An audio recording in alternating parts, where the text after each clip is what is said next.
It's go time.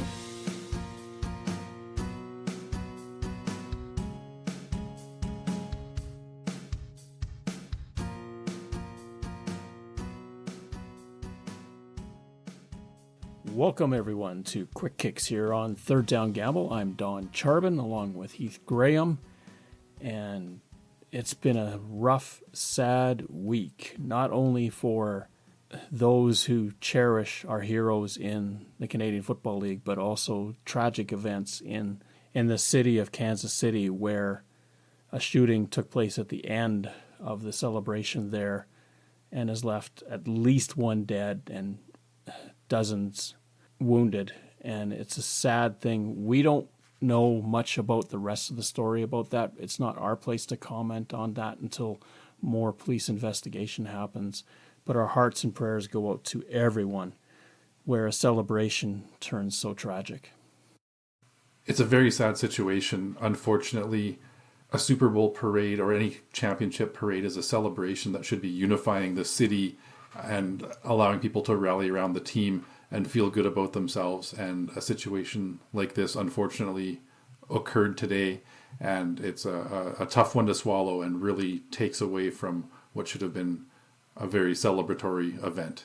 Precisely. And we just don't know what's going to come of all of this. So it's so hard, but our hearts do go out. It's really, really tough to learn of this. And this is just happening moments before we're actually starting to record. So it's really fresh for us. More sad notes. The CFL has lost two of its greatest legends.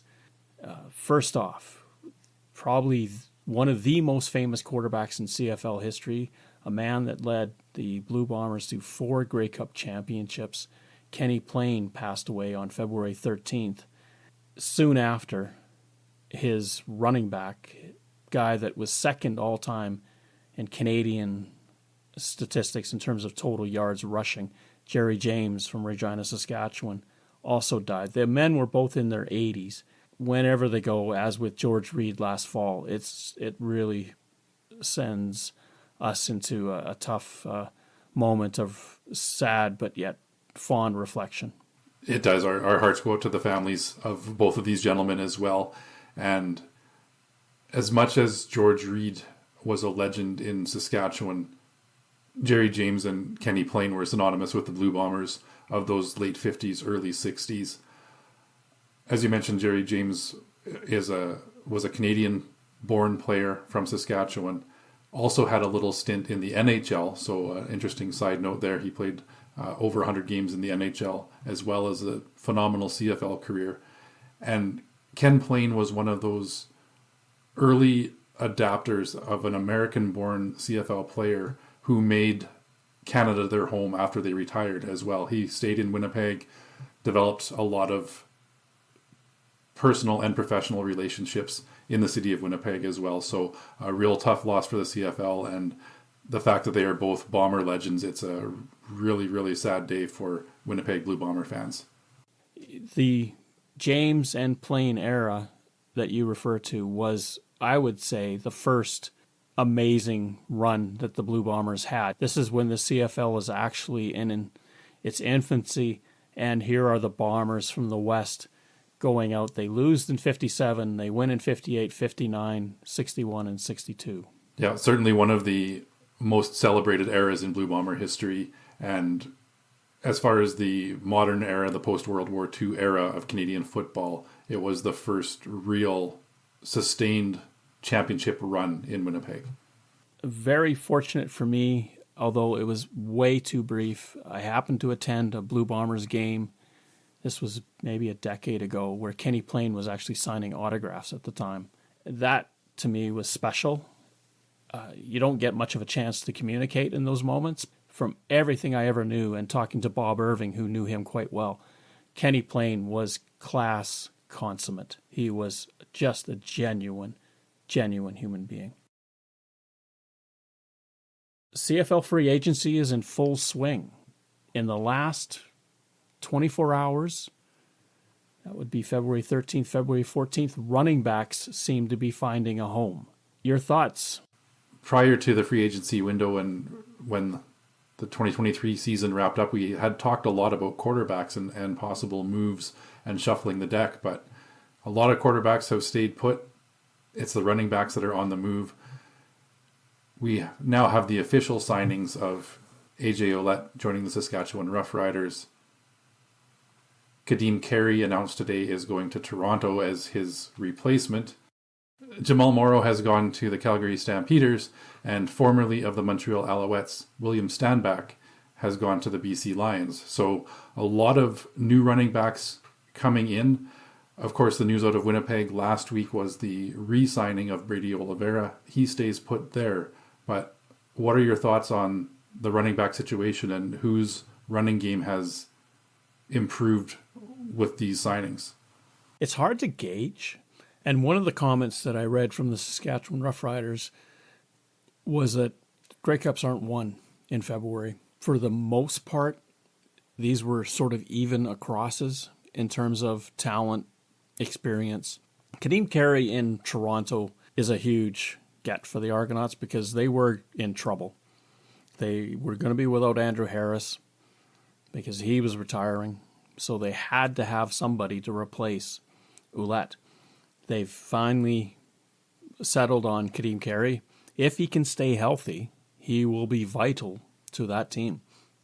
We look at William Stanback in British Columbia, a guy that's perennially at or over 1,000 yards throughout his career.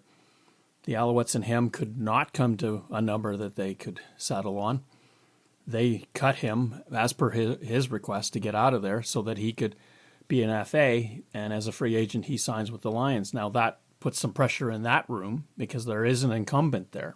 Then you've got the Rough Riders, of course, with AJ Ouellette, who they couldn't have hyped this signing any better. The Rough Riders have done a fantastic job of marketing this. I'll give credit to most of the teams. When a signing came out, there was something associated with it on Twitter, Instagram, somewhere where they had built in a bit of a promo to introduce the player.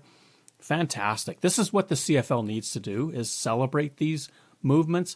I know for some fans, losing a star player to another team hurts, but it's within the context of a league, and I think overall the league benefits by keeping talent within the 9 teams.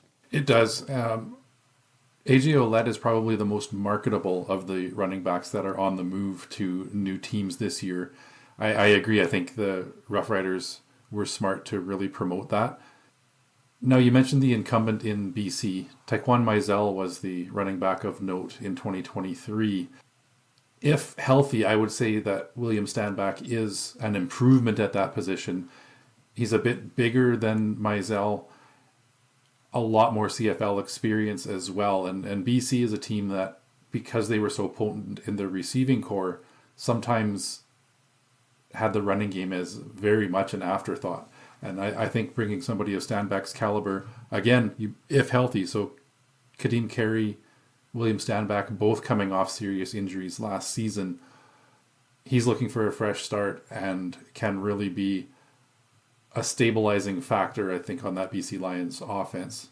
People will often ask, what is the big deal? And we've heard a lot of talk, especially out of the NFL, how the running backs' importance has fallen down. And the CFL is a pass-happy league.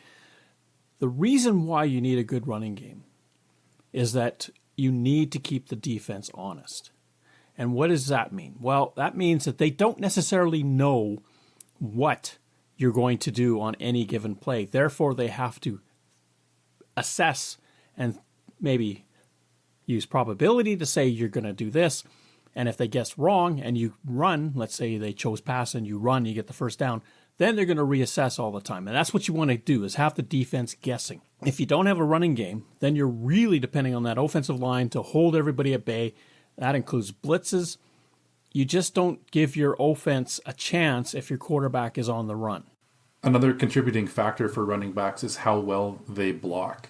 And this year we saw the retirement of one of the best blocking running backs in the CFL that we've seen in quite some time, in Andrew Harris. He, even as he started to slow down and not eat up the yards as a running back that he had in previous seasons, was still a valuable commodity because he was so adept at picking up those blitzes, giving the quarterback a little bit extra time on a pass play to find an open man downfield, and was still strong and quick enough that he was a running threat that the defenses had to be wary of. And that's the key for me with these running back signings, is who improves the running game, but also who is a capable blocker. Again, William Stanback far outclasses Taekwon Mizell as a blocking back, so that's another reason why he was a key signing for the BC Lions. Part of the job description for a running back, you have to be able to block. Those that do not block typically don't last long. Now, one exception would be Charles Roberts, who was not a really good protector of the quarterback, but he ran so well, you take the good with the bad. Wes Cates could do both, and a famous quote from Danny McManus was that when Wes Cates was on the field, I didn't have to worry about my blind side. And as a quarterback, that builds confidence because you don't have to worry because you know you've got someone protecting you over there. And that's especially when it comes to blitzing. Running backs are not so much diminished in what their need is. Their need is changing. And that's part and parcel of the way the game is changing. They have to be able to catch coming out of the backfield. They have to be able to block and especially pick up blitzes. And if you're good at both, then you'll get your chances with the rock. And one comment I heard on the broadcast on Sunday at the Super Bowl, if you don't block, you don't get the rock. As much as players have been signed, let's look at a couple that still remain out there. Amondo Sewell, for instance, was released by the Montreal Alouettes, still hasn't been picked up. You've got from Edmonton, you've also got AC Leonard, who hasn't signed.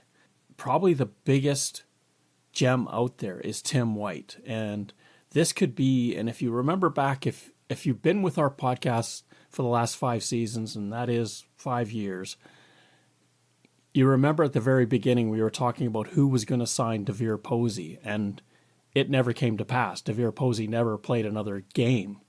Is Tim White pricing himself out of the market by asking for $300 large?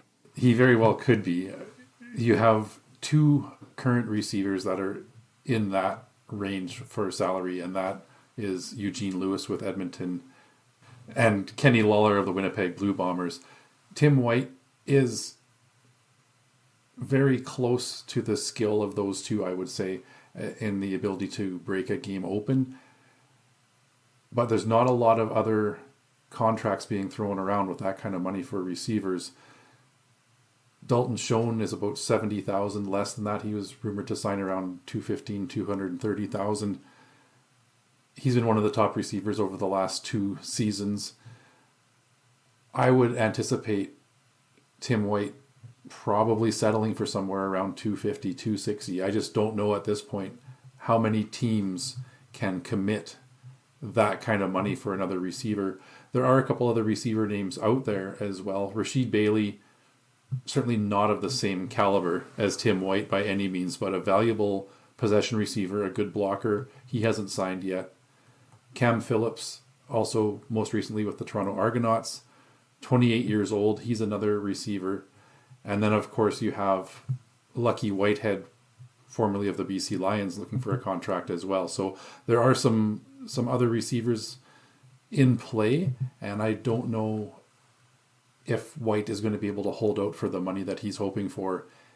And as those other players start to get snapped up, he might have to look at some lower offers.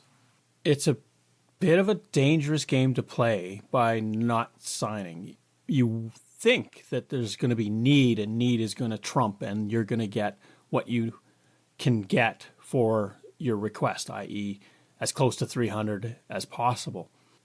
There is also a problem that there may not be much money left in the account to pay somebody.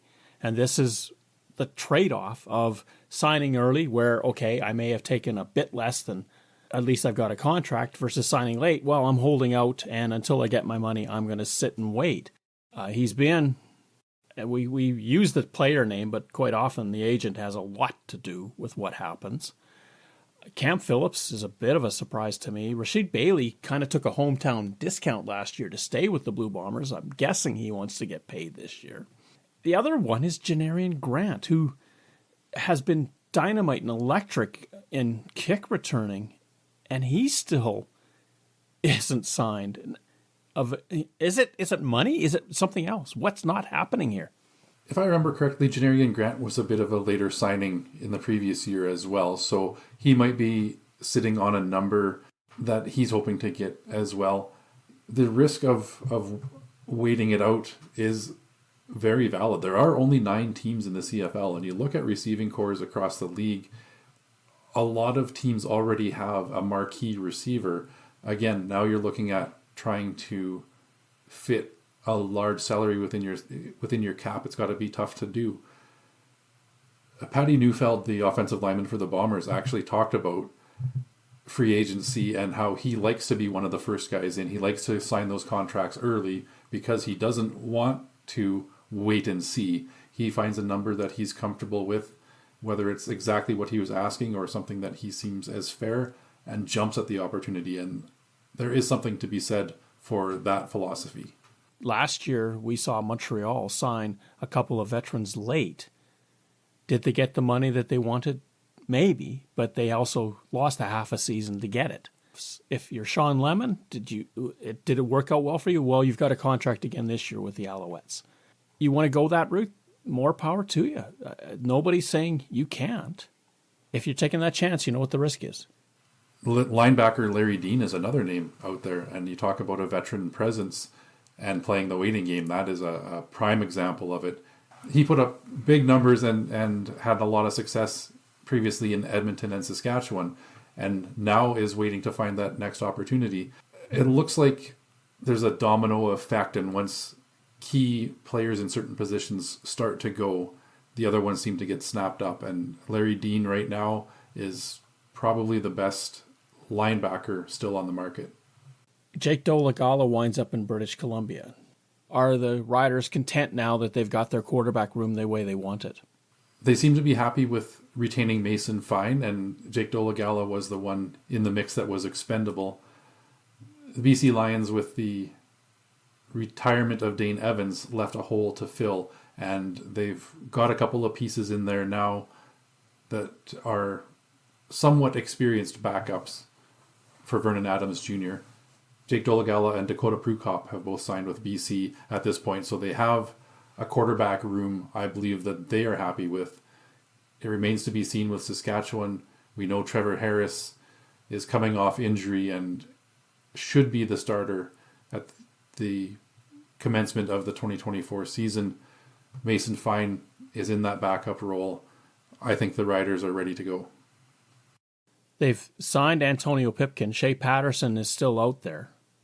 He was on the roster. Is he in consideration for another crack at that Saskatchewan lineup, or have they given up on him?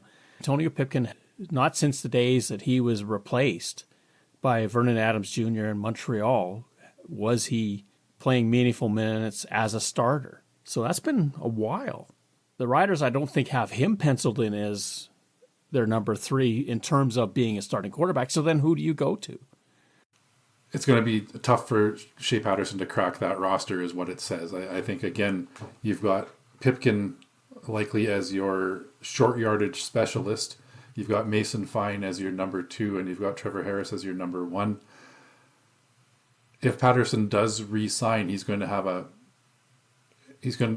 need to have a heck of a training camp to crack that roster and dress for the games. The Argonauts, the other team that we've followed, they took a hit on defense. They've lost Jamal Peters. They've likely to lose Qantas Stiggers. They seem to be content with that in the sense that they had backups that were capable of coming in. You didn't see the Argonauts go out and raid anybody else for linebackers or corners. It's interesting to see, and something similar has happened with the Blue Bombers over the last couple seasons as well. When you build that on-field success that the Argonauts have done, you're going to lose some players because everybody's looking for a raise. in order to build that successful team, it's not just the starters, it's everybody else that is on the team and fighting for roster spots. So obviously Toronto is comfortable with what's next in line to fill in some of those gaps. It'll be interesting to see what happens. There are going to be some untested players. It appears the Argonauts have faith in their ability to step in, kind of like what we saw with the Calgary Stampeders for season after season after season of that next man up mentality. And we'll see if Calgary East in the Toronto Argonauts have some of that magic as well. They did sign Quincy Marger from the BC Lions, and they did sign Tunda Adeleke from the Hamilton Tiger Cats. So you've got an American and a Canadian, but they did promote from within. And that's huge for the Argonauts. If they've got that assembly line, as it were, going forward, they will be strong regardless because you've got people in the system that can pick up what's going on. Ottawa, who they've got their quarterback, they got in a trade, Drew Brown. Now, did the Red Blacks get what they wanted from free agency? Again, Ottawa's that question mark. They've struggled over the last few seasons. Much like the Edmonton Elks, you can't just be constantly in rebuild mode. You have to go with what you've got and fill in a couple of pieces here and there. Ottawa's made some moves, but not the big impact ones other than the trade for Drew Brown. I think it's time for Ottawa to really see what they've got. I don't know how much more you can give it before you completely blow things up, but like I said, you can't just rebuild. Eventually you've got to let people grow into what you brought them in to do. Darius Pickett is probably their biggest get on defense.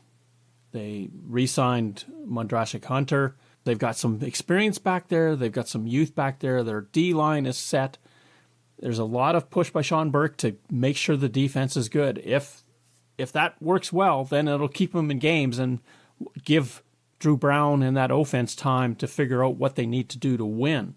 Jackson Jeffcoat was a name that stuck out to me too, and this is interesting that he, rather than becoming an FA, decided to retire. He was the other anchor on that defensive line for the Winnipeg Blue Bombers that took the pressure off of Willie Jefferson. Jeffcoat, when he was available, and this last season he was available most of the time, he was the guy that took a double team and made offenses pick their poison. Who do you want to double up, Jefferson or Jeffcoat? That's a big loss for Winnipeg. Interesting to those of you who listened to last week's episode, we talked about defensive linemen, and Matthew Betts and Jackson Jeffcoat were two unsigned names that we talked at length about and the possibilities of where they will end up. Well, we now know Jeffcoat has retired. Matthew Betts has signed a futures contract with the Detroit Lions of the NFL. So both of those guys seem to be off the table for now. Winnipeg is going to need to bring in another end rush to complement Willie Jefferson. Jefferson's not the biggest defensive lineman. He's tall and lanky and quick, but he needs somebody else to take the pressure off of those double teams in order to be the best that Willie Jefferson can be. If you're Winnipeg and you look at your landscape and you go, well, we got 4 out of 5 of our offensive line back. We've got our quarterback. We've got our receivers. We've got our running back. Their offense is pretty good. The defense is where the question mark is going to be, because without Jeffcoat, how do they shuffle that lineup? Where are they going to find that next player? Now, the merger of the USFL and the XFL has freed up a lot of players. We've seen some FAs, free agents, coming north to sign with CFL clubs. This is, at least for this next year, will be a well that the CFL can dip into a little bit. And that's an exciting part of preseason in the CFL, is seeing the new talent that comes up from south of the border, especially often defensive backs, running backs, receivers are players that are really exciting to watch. But there might be some undersized defensive linemen that aren't quite the size mold that the NFL is looking for, that are going to come up here and have some more opportunities. Speaking of defensive linemen, and we haven't really talked about the global initiative in quite some time, Theodric Hansen of the Winnipeg Blue Bombers has now signed with the Toronto Argonauts. A great rotational defensive lineman. He could spell off guys, and an absolute menace on special teams. I know he'll be missed in Winnipeg, and Toronto now has a very solid global player that they've added to their roster. Hamilton Tiger Cats, the other team that seems to be knocking at the door and now have fallen backwards. This is Ed Hervey's first chance with the Tiger Cats to really put his stamp on the team.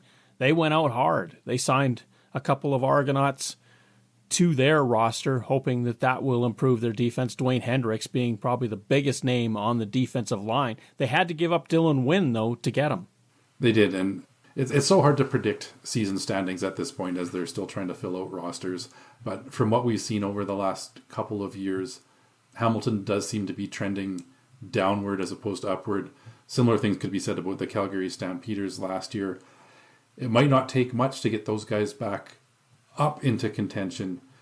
Although with Dylan Wynn leaving the Tiger Cats, with Tim White on offense being the unknown at this point as well, those are some key components that might be on their way out or are already on their way out. Bo Levi Mitchell at quarterback, again, injuries have plagued him over the last couple of seasons. I would be nervous as a Tiger Cats fan at this point because I don't know what they can do to get to the level of where the Montreal Alouettes and the Toronto Argonauts finished last season. The East is going to be Toronto and Montreal fighting it out.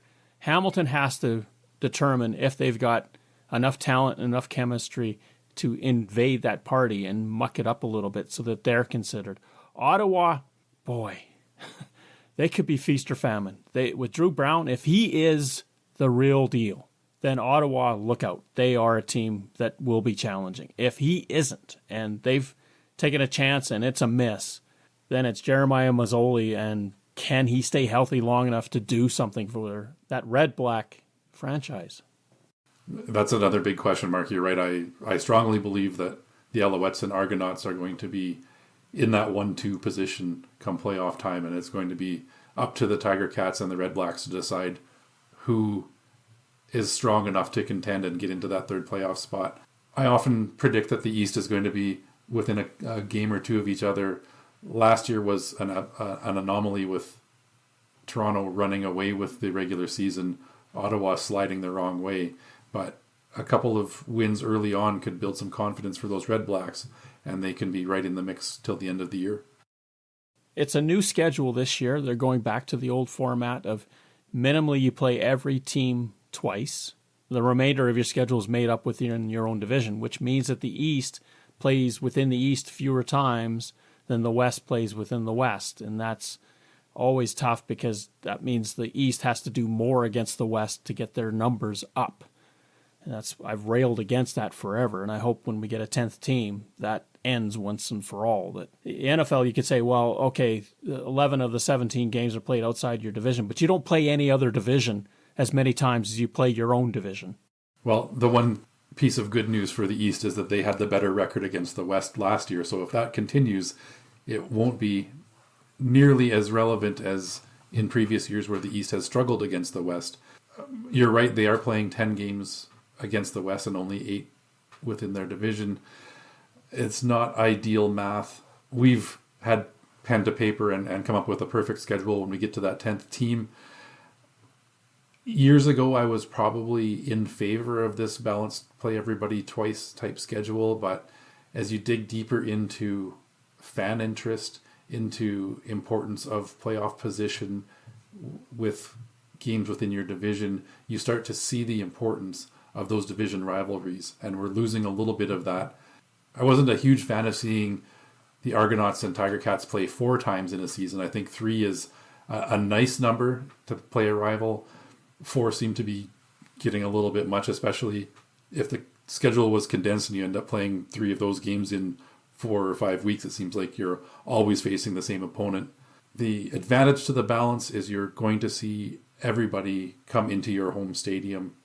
You're going to play everybody once on the road and then have a couple of games in between there to split the difference. But I like the importance of the games within your own division as well. And I hope we can sort that out and get to a more fair schedule when it comes to East or West. The Edmonton Elks, the Calgary Stampeders. We haven't touched Alberta too much. The Stampeders have been kind of middling in terms of signings and players that they've lost. The big signings, Matthew Schultz, Jamal Morrow, Trevin Tate coming from the Argonauts on offensive line, that helps. And Micah Tights, and perhaps the most significant in the defensive backfield is Demario Houston, a 2-year deal from the Winnipeg Blue Bombers. The Stampeders kind of rode this through pretty quietly. They did. Matthew Schultz is going to push Jake Mayer for that starting position. This, to me, indicates that the Stampeders front office wants to see some competition. They want to see more out of Jake Mayer. I believe he'll have every opportunity to solidify his number one starting position. But if there's a capable player that can challenge him in the preseason and can step into any role thrown his way, it's Matthew Schultz. Up the number 2 from Calgary to Edmonton. The Elks' biggest signing was prior to all of this, and that was McLeod Bethel-Thompson. Big trade, of course, let's not forget that. Jake Ceresna goes to Toronto. Curly Gittins Jr. comes to the Elks. And from Toronto, they also signed Boris Beatty and Javon Leake. Taylor Cornelius still hasn't been signed. That surprises me. But if anything else that you see from what Edmonton has done is they've shed older players. Ed Gainey, Aaron Grimes, Adam Koner, Jake Ceresna, Stephen Dunbar. Anybody that's getting up there in terms of their career, they have let go. Curly Gittins was a huge asset that the Elks have brought in. Having him to complement Geno Lewis in that receiving core is going to do nothing but help the Edmonton Elks.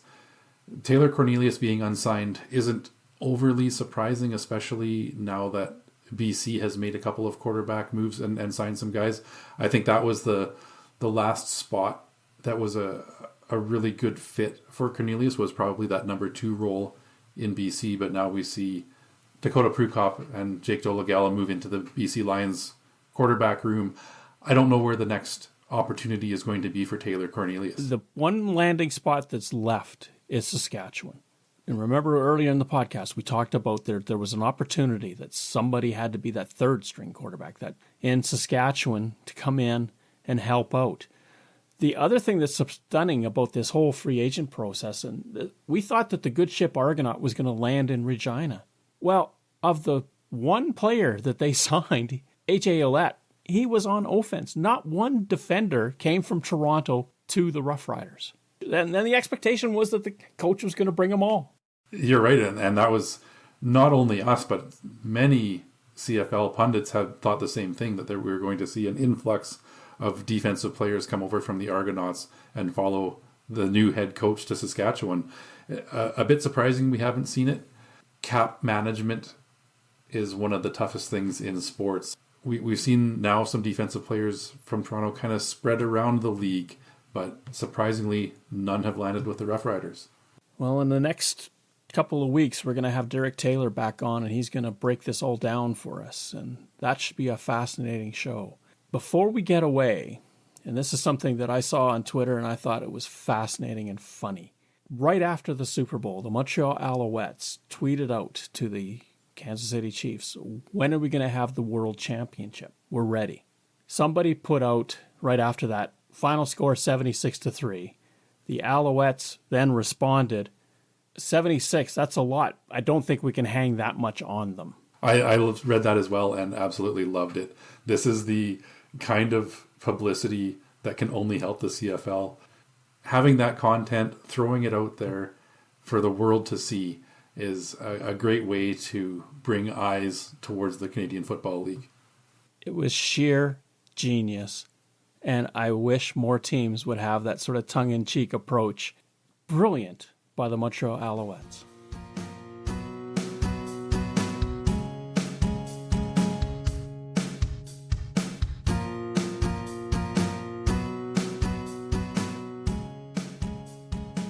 Thank you for listening to our show. Third Down Gamble is hosted on Podbean and can be found on Apple Podcasts, Google Podcasts, and Spotify. Follow us on Twitter at Third Down Gamble. Join us again, the Third Down Gamble podcast, audio worth watching.